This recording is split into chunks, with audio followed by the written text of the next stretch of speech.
बिहारी ब्रज में घर मेरा बसा दोगे तो क्या होगा। मुझे बिहारी जी से आते ही मेरे पहले दिन ही दर्शन हुए बिहारी जी के, और पता नहीं क्या बदल गया मेरे अंदर। कुछ इस तरह का सुख, इस तरह का आनंद, इस तरह का मतलब सैटिस्फैक्शन और कंटेंटमेंट वृंदावन में फ़ील किया। मुझे और कुछ मतलब समझ में नहीं आता अब, और कोई खुशी, पैसा या चकाचौंध, मुंबई की लाइफस्टाइल मुझे सब बेकार और एमलेस लगती है यहाँ की लाइफ के आगे। धन्य धन्य श्री राधा नाम, आठों याम हृदय धरि देखो और आमै घनश्याम। धन्य धन्य श्री राधा नाम। राधे राधे, मैं हूँ सौरभ। ब्रज के रसिक संत कहते हैं जो भी भक्त राधा रानी का एक बार नाम लेता है तो राधा रानी और भगवान श्री कृष्ण दौड़े चले आते हैं और उन्हें वृंदावन बुला ही लेते हैं। हमारे साथ एक भक्त हैं, आइए इनसे बात करते हैं। राधे राधे। राधे राधे। ये क्या नाम है आपका? रूपा तिवारी। रूपा जी, कहाँ की रहने वाली हैं आप? मैं लखनऊ की बॉर्न एंड ब्रॉट अप हूँ और मैं मुंबई में जॉब करती थी। अगर आपकी शिक्षा की बात करें तो क्या शिक्षा आपने ग्रहण की है? मैंने एक्चुअली काफ़ी सारे डिप्लोमा और ग्रेजुएशंस किए हैं डिफरेंट फील्ड्स में। मतलब मैंने पहले बीए किया, फिर उसके बाद मैंने शहनाज हुसैन से दिल्ली से कंप्लीट किया diploma course beauty all over India में। फिर मैंने श्यामक डावर से डांस का कोर्स किया। तो को करिकुलर एक्टिविटीज़ और एकेडमिक दोनों में ही इंटरेस्ट था मेरा। और फिर मुंबई जाके मैंने एक ब्रिटिश कंपनी है उनके साथ हॉस्पिटैलिटी में काम किया काफ़ी टाइम के लिए। तो वो लाइन एकदम अलग। वृंदावन का यात्रा आपकी कैसे शुरू हुई? मुझे एक्चुअली ट्रैवल करना बहुत पसंद है, तो मैं अपने मम्मी पापा के साथ आगरा आई थी घूमने के लिए, मम्मी को ताजमहल दिखाने। और हम सिर्फ 2 दिन के लिए आए मथुरा वृंदावन। जैसे सभी लोग आते हैं कि 2 दिन, एक दिन मथुरा घूमेंगे, एक दिन वृंदावन घूमेंगे और चले जाएंगे। और मुझे बिल्कुल नहीं पता था कि मेरे लिए क्या वेट कर रहा है वृंदावन में।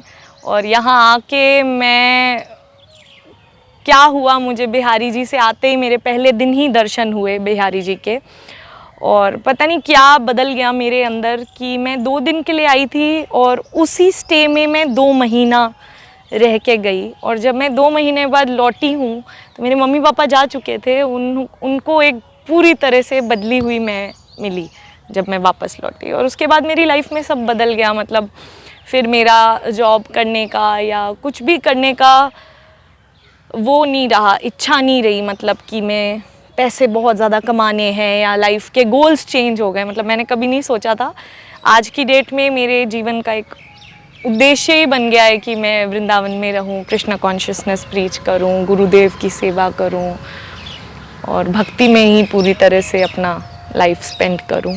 ऐसा क्या हुआ था उन 2 दिनों में जो आप वृंदावन की होकर रह गई?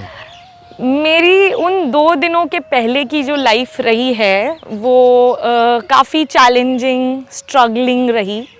बट उन 2 दिनों में ही मैंने कुछ इस तरह का सुख, इस तरह का आनंद, इस तरह का मतलब सैटिस्फैक्शन और कंटेंटमेंट वृंदावन में फ़ील किया जो मैंने कभी किसी भी जॉब में, किसी भी लाइफ में, फ्रेंड्स के साथ, फैमिली के साथ कहीं भी फ़ील नहीं किया।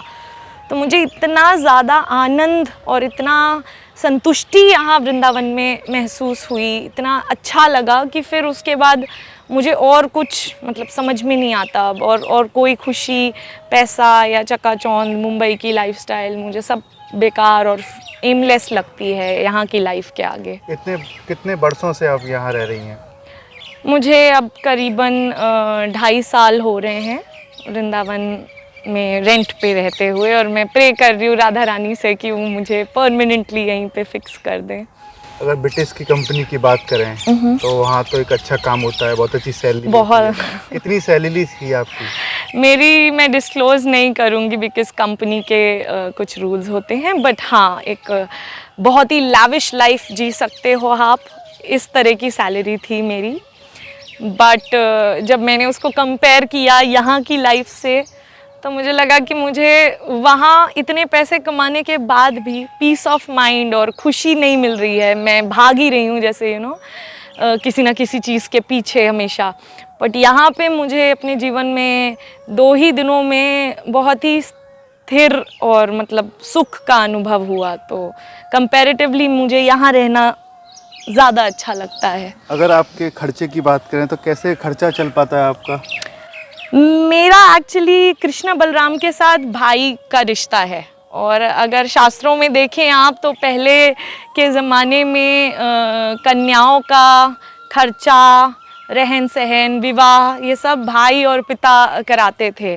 तो इसको कई लोग विश्वास नहीं कर पाते हैं, पर जब भी मैं वृंदावन में होती हूँ कुछ ऐसी लीला होती है, कहीं ना कहीं से कोई लक्ष्मी का आगमन होता है या कुछ ऐसा, कि वृंदावन में मेरा स्टे, मेरा रहना खाना पीना सब जैसे कृष्णा बलराम पहले ही से अरेंज करके रखते हैं, और कुछ ना कुछ व्यवस्था वो इधर उधर से करवा ही देते हैं, और मैं सुखमयी तरीके से रहती हूँ यहाँ पे। जब आप मुंबई रहती थी, वेस्टर्न कल्चर होगा, अलग ड्रेसेस होंगी, लेकिन हाँ। यहाँ गोपी रूप में, तो कुछ लगता नहीं कि ऐसा कुछ छोड़ा हो? नहीं, एक्चुअली मेरी मम्मी मुझसे हमेशा कहती हैं कि मैं इस ड्रेसअप में, इस गेटअप में ज़्यादा नेचुरल और अच्छे लगती हूँ करके। और मुझे भी पर्सनली लगता है कि वेस्टर्न आउटफिट्स एक आजकल का फैशन है, जो कि कभी कभी अच्छा लगता है पहनना, या फिर जब बॉम्बे में रहते थे तो पहनते थे। पर जब मैं इस ड्रेसअप में होती हूँ तो पता नहीं क्या एक कृष्णा से और ज़्यादा कनेक्शन, ऐसा लगता है जैसे हम उनके और करीब आ गए हैं। इस वेशभूषा में हम और ज़्यादा रज में मिल गए हैं इस तरह से, तो ये ज़्यादा अच्छा लगता है। तो उसमें ऐसा लगता है कि मटेरियल की तरफ जा रहे हैं, माया वाली लाइफ की तरफ जा रहे हैं, और ऐसे पहन के लगता है कि हम ब्रज के ही हैं, यहीं कृष्ण को बिलोंग करते हैं। ठाकुर जी को आप राखी भी बांधती हैं? हाँ, हर साल, मतलब गणेश जी को, हनुमान जी को और कृष्णा बलराम को मिठाई, राखी। और जब से वृंदावन में राखी मना रही हूँ, ये रिकॉर्ड है कि मुझे राखी के दिन गिफ्ट भी मिलते हैं। मतलब आप विश्वास नहीं करेंगे, किसी ना किसी रूप से। जैसे पिछले बलराम पूर्णिमा पे दाऊ जी का जन्मदिन भी पड़ता है और राखी भी पड़ती है, तो मैं केक लेके आई, मंदिर से ही मैंने केक बनवाया, राखी ली, सब किया, और ऑल्टर में मैंने केक चढ़ाया, राखी चढ़ाई। और जैसे ही केक चढ़ा के मैं घर पे रख के शाम की आरती के लिए आई, तो दाऊ जी के श्रृंगार में उन्होंने दाऊ नाम का बाजूबंद पहना था, वो उतार के, मतलब ना मैंने मांगा ना कुछ, वो कुछ ऐसी लीला हुई कि पुजारी जी ने मेरे हाथ में ही रख दिया। तो दाऊ का पहना हुआ बाजूबंद, तो इस तरह जैसे कहते हैं ना मटेरियल वर्ल्ड में भाई सोना गहना पैसा देता है, मुझे उन्होंने अपना ही बाजूबंद उतार के दे दिया। तो मुझे गिफ्ट भी मिल जाते हैं, कहीं से कुछ हो गया तो राखी तो बांधती हूँ। हाँ। कई आपके फ्रेंड होंगे जो अच्छी अच्छी कंपनियों में अभी भी काम कर रहे होंगे, मोटा पैसा कमा रहे होंगे। हाँ। उनसे बात होती है तो कहते नहीं है अरे क्या कर रही है वृंदावन में, क्या वो चली गई, यहाँ अच्छा काम था? जो ऐसा कहते हैं उनसे तो अब थोड़ा दूर ही रहती हूँ मैं। लेकिन मेरी एक सहेली है जो बहुत अच्छी कंपनी में जॉब कर रही है जयपुर में, और अभी हाल ही में उसका बड़ा अच्छा प्रमोशन हुआ है। तो उसको जब मैंने बताया तो उसको ये चिंता थी कि बॉम्बे की इतनी अच्छी लाइफ छोड़ के, जॉब छोड़ के तुम्हें कभी कभी जाना है जाओ, लेकिन पूरी तरह से क्यों वृंदावन को अपना सारा समय और लाइफ दे रहे हो। तो जब मैंने उसे बताया कि जिस तरह का सुख और जिस तरह का जीवन अनुभव हम कर रहे हैं वृंदावन में, उसका एक हल्का सा झलक उसे दिया मैंने, तो तब से उसकी धारणा भी थोड़ी बदली है। और तब से आज करीब 6 महीने हुए हैं इस बात को, और वो कई बार कह चुकी है कि मैं भी प्लान कर रही हूँ आने का। मैंने कहा तुम मत ही आना, क्योंकि तुम आ गई यहाँ और तुम्हारे भी नैन लड़ गए बिहारी जी से, तो तुम्हारा भी वही हाल होगा जो मेरा होगा, और तुम भी अपनी जॉब छोड़ के यहीं पे बैठ जाओगी फिर। तो इसलिए वो एक ही 2 फ्रेंड्स हैं मेरे, और जो ऐसा मतलब इस भक्ति के पथ पे जो मुझे सपोर्ट करते हैं वही हुए सच्चे मित्र, जो दूर खींचे तो फिर तो। फैमिली वाले कुछ नहीं कहते, माता पिता भाई बहन कि अब तो शादी की उम्र है, शादी कर ले? नहीं, मेरे पेरेंट्स तो बहुत सपोर्टिंग हैं, मतलब क्योंकि मेरे मम्मी पापा का हमेशा से एक चीज़ रहा है कि बच्चों की खुशी में हमारी खुशी है। उन्होंने कभी भी लाइफ में किसी भी डिसीजन को फोर्स नहीं किया हमारे ऊपर। हम 2 बहनें हैं और कृष्णा बलराम भाई हैं। और मेरी मम्मी ने जब मुझे वृंदावन में देखा, कीर्तन में बैठे हुए, गुरु महाराज सेवा करते हुए या नृत्य करते हुए, उन्होंने मुझसे एक दिन कहा था शुरू में कि हमें बहुत चिंता होती थी पहले कि मैं घर की सबसे छोटी हूँ, तो मम्मी कहती थी कि हमें बहुत चिंता होती थी कि कल को हम दोनों में से किसी को कुछ हो गया तो पीछे से तुम्हारी अभी शादी नहीं हुई है, तुम्हारा कौन ध्यान रखेगा। पर अब जब से तुम वृंदावन चली गई हो, कृष्णा बलराम ने तुम्हारा जिम्मा उठा लिया है, अब हम कहते हैं कि अगर हमें कुछ हो जाए तो तुम वृंदावन में ही रहना, वहाँ तुम सुखी रहती हो। मतलब उन्होंने मुझे देखा है कि मैं यहाँ इतनी नेचुरली खुश रहती हूँ कि उन्हें अब कोई चिंता नहीं है, किसी भी चीज़ का कोई प्रेशर नहीं है। वो चाहती हैं कि मैं यहीं रहूँ, गुरु सेवा करूँ, भक्ति करूँ, और बाकी जो होना होगा वो कृष्णा बलराम देख लेंगे। मैंने आपको राधा रमन जी मंदिर में देखा, राधा रमन जी के सामने रोता हुआ। तो क्यों इतनी भावुक हो जाती हैं आप? क्यों ठाकुर जी को देखकर रोती हैं?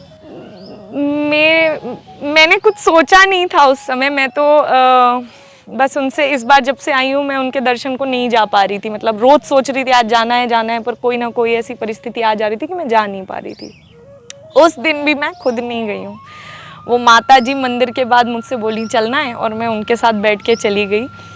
और जैसे ही मैंने उनको दर्शन देखे, मतलब बहुत सारे भाव थे जो अंदर से आ रहे थे कि मैं आना चाह रही थी पर मैं आ नहीं पा रही थी, फिर भी तुमने पकड़ के बुला ही लिया अपने पास मुझे।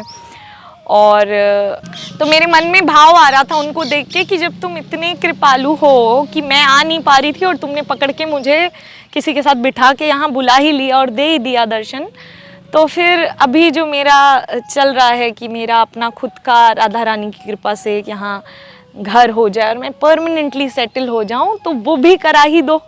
तो वो भावना और उनको देख के जिस तरह से उनका श्रृंगार था, जिस तरह से वो खड़े थे, जो प्रसन्नता, जो फीलिंग्स आ रही थी अंदर से, वो बह रही थी। बस मेरे गुरु महाराज कहते हैं कि जब कृष्ण के प्रति आपकी भावना सच्ची है और आप उसकी किसी भी छवि को सामने देखेंगे तो आँखों से आपको नहीं पता चलेगा, आप कंट्रोल नहीं कर पाएंगे, यमुना की तरह पानी बहेगा। तो कुछ वैसी परिस्थिति थी मेरी। तो आप अब गीता भागवत भी पढ़ती हैं? जी। तो समझ में आता है आपके सब कुछ कि इंग्लिश मीडियम से एक लड़की पढ़ी हुई एकदम से भक्ति ये भागवत गीता?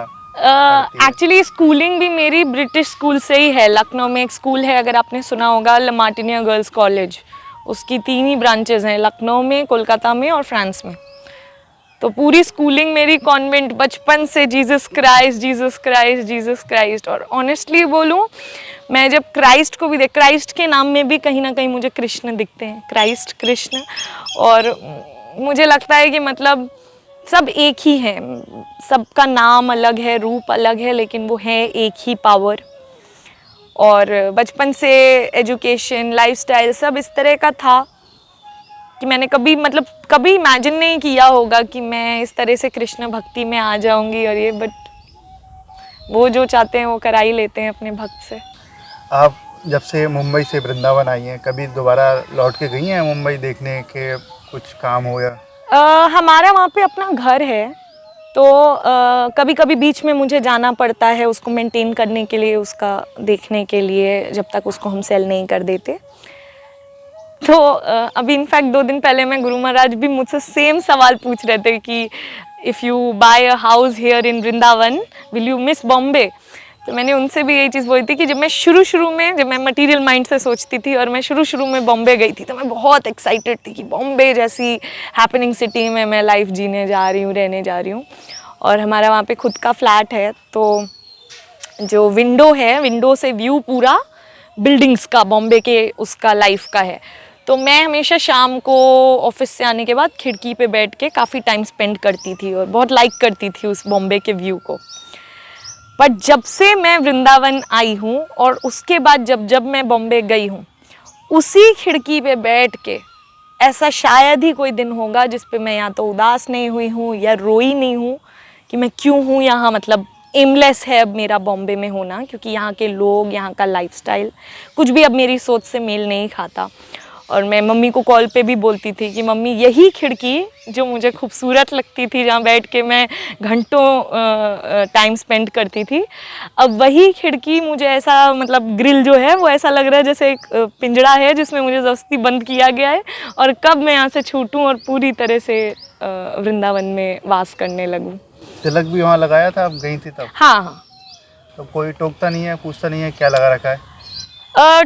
टोकते तो नहीं हैं, बट इनफैक्ट मुझे पर्सनल एक्सपीरियंस तो मेरा ये हुआ है कि इवन लोअर टी शर्ट के साथ या सूट के साथ या कभी भी मैंने तिलक लगाया हुआ है एयरपोर्ट पे या बॉम्बे में वॉक पे जाते समय, तो बहुत रिस्पेक्ट करते हैं लोग। मतलब मुझे एक अलग नज़र से देखना शुरू कर दिया लोगों ने। मतलब पार्क में मैं वॉक करने जाती थी शाम को लोअर टी शर्ट पहन के, और मैंने कभी तिलक लगाया हुआ है, तो बड़े बड़े लोग, दादा परदादा के उम्र के, हरे कृष्णा करके प्रणाम कर रहे हैं। तो मुझे लगता था कि बताओ क्या वैल्यू है इसकी। एक यंगस्टर ने पूछा कि आप हरे कृष्णा वाले हो, आप मतलब क्यों आप डिवोटी बन गए, आप तो यहाँ रहते थे ये वो करके। तो मैंने बोला कि मतलब इन लोग को आश्चर्य लगता है कि अच्छा खासा बॉम्बे जैसा लाइफ, इतना हैपनिंग जीते जीते आप कहाँ से उसमें जाके रहने लग गए। तो मैंने उनको बताया कि इसमें बहुत सुख है, जो जब तक आप खुद अनुभव नहीं करोगे आप उसको समझ नहीं पाओगे।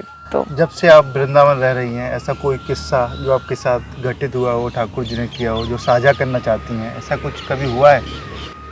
हर बार ही होता है, छोटे छोटे से होते हैं, पर हर बार ही कुछ ना कुछ तो वो करते ही हैं जिससे मैं एकदम ऐसे हो जाती हूँ कि तुम हमेशा हो साथ में। बहुत छोटी छोटी सी चीज़ें हैं। अभी जैसे इस बार का ही आप ले लीजिए, इस बार जब मैं आई हूँ अभी, तो मैं अपने माता पिता के साथ हिमाचल गई हुई थी, और अभी मैं गुरु पूर्णिमा के दिन वृंदावन आई, और 2-3 दिन से मैं अपने गुरुदेव को मैसेज कर रही थी कि आप कहाँ हो, मतलब मैं आ रही हूँ तो मुझे आपके भी दर्शन प्राप्त हो जाएं, आपसे भी मिलना हो जाए। बट शायद वो ट्रैवल कर रहे थे या क्या था कि कोऑर्डिनेट नहीं हो पा रहा था उनसे। और मैं ड्राइव कर रही थी वृंदावन, और बीच में मैं हॉल्ट पे रुकी और मैंने खोल के चेक किया मैसेज, और उनका मैसेज आया रास्ते में ही कि आज ही मैं आ रहा हूँ। तो जो मैसेज एक हफ्ते से छोड़ रही थी उनको मैं कि जवाब मिल जाए तो मैं प्लान करूं, उनके अकॉर्डिंग जाऊं, नहीं हो पा रहा था वो। लेकिन कुछ इस तरह से कृष्णा ने प्लान किया, क्योंकि गुरु महाराज भी मेरे जो हैं वो कृष्णा बलराम ने ही मिलाए थे मुझे। बलराम पूर्णिमा के दिन वो मंदिर में कीर्तन कर रहे थे, मैं ऑल्टर पे खड़ी थी, और सामने मैं तो कभी नहीं सोचती थी कि गुरु होने चाहिए या कुछ, और उनको देख के फिर तो मैं घुसी हूँ गौरव पूर्णिमा के दिन, और वो भी आए हैं एग्जैक्टली उसी दिन, अनप्लान्ड। तो जैसे मतलब जो भी मैं चाहती हूँ, चाहे वो छोटी सी चीज़ हो या बड़ी चीज़ हो, वो कहीं ना कहीं वो हमेशा सुन रहे हैं, सिंक करते हैं, इंस्टेंट रिस्पॉन्स देते हैं। अब आपने बोला है तो मैं एक छोटा सा किस्सा आपको और बताती हूँ। मेरे पहले स्टे में वृंदावन में नई थी मैं ब्रज में, और एक लड़का था मंदिर में जो मतलब मैंने 1-2 दिन बाद नोटिस किया कि मैं जहाँ जहाँ जा रही हूँ वो वहाँ मुझे दिख रहा है, मेरे पीछे पीछे आ रहा है। तो मेरे मम्मी पापा जा चुके थे और मैं पहली बार रह रही थी वृंदावन में, तो मुझे थोड़ा सा घबराहट होने लगी कि पहली बार रह रही हूँ ब्रज में और ये कौन पीछे लग गया है। रात को जब मैं मंदिर से निकलूँ तो वो रास्ते में खड़ा हुआ है, देख रहा है कि कहाँ जा रही हूँ, कहाँ आ रही हूँ। थोड़ी सी घबराहट हुई। 2-3 दिन मैंने ये पैटर्न वॉच किया। चौथे दिन मैं कृष्ण बलराम ऑल्टर पे गई, और जैसे एक बहन भाई से शिकायत करती है, मैं गई ऑल्टर पे और जाके खड़े होके मैंने कहा, दाऊ आप देख ही रहे होगे कि ये लड़का है, ये पीछे पड़ा है। थोड़ी सी अब मुझे इसकी हरकतें अजीब लग रही हैं कि हर जगह पहुंच जा रहा है जहाँ जहाँ मैं हूँ, आप थोड़ा देख लो। वो दिन है, आज का दिन है, मैंने उस लड़के को वृंदावन में दोबारा नहीं देखा ही नहीं है। वो कभी कभी आके मंडली में भी बैठ जाता, मतलब वो मंडली का नहीं था, वो कहीं बाहर का था जो धोती कुर्ता पहन के रहता था। लेकिन वो दिन आज के मैंने देखा ही नहीं उसको, यहाँ से लेके मथुरा बरसाना कहीं नहीं देखा, वो शक्ल दोबारा देखी नहीं मैंने। तो ठाकुर जी आप गायब कर दिया उसको, मतलब बिल्कुल जैसे बात यहाँ सुनते से। हैं आपकी। हाँ, तो ठाकुर जी को कौन सा भजन आप सुनाती हैं सबसे ज्यादा? मैं मंत्र उच्चारण, हरे कृष्णा महामंत्र और कीर्तन सुना करती सकती हूँ। हैं कुछ 2 लाइन? मुझे एक भजन बहुत आजकल अच्छा लगता है, जो मैं 2 लाइन उसकी हमेशा घर पे भी गुनगुनाती रहती हूँ कि बिहारी व्रज में घर मेरा बसा दोगे तो क्या होगा, बिहारी ब्रज में घर मेरा बसा दोगे तो क्या होगा। राधे राधे। राधे हरे राधे, कृष्णा। हरे कृष्ण। देखिए, अब तक हमारे साथ रही ये भक्त जो मुंबई में रहती थी, एक ब्रिटिश कंपनी में काम करती थी, लाखों रुपए सैलरी थी, लेकिन 2 दिन वृंदावन आई, 2 महीने के लिए रह गई, फिर वृंदावन से जाने की इच्छा नहीं हुई, पूरी लाइफ स्टाइल ही चेंज हो गई। पहले अलग तरीके से वहाँ पर मुंबई स्टाइल में रहती थी, लेकिन यहाँ पर गोपी बनकर रहती हैं और दिन की शुरुआत ही भगवान की भक्ति से होती है। भगवान श्री कृष्ण और बलराम जी को अपना भाई मानती हैं। जो भी मनोकामना होती है, जो भी परेशानी होती है, उनसे एक बार बोलती हैं, ठाकुर जी खुद उनकी समस्याएं हल कर देती हैं। यही भगवान के प्रति अपना लाड है, यही भगवान के प्रति अपना प्रेम है। जो भी भक्त कहीं भी रहे, लेकिन भगवान का हो ही जाता है। राधे राधे।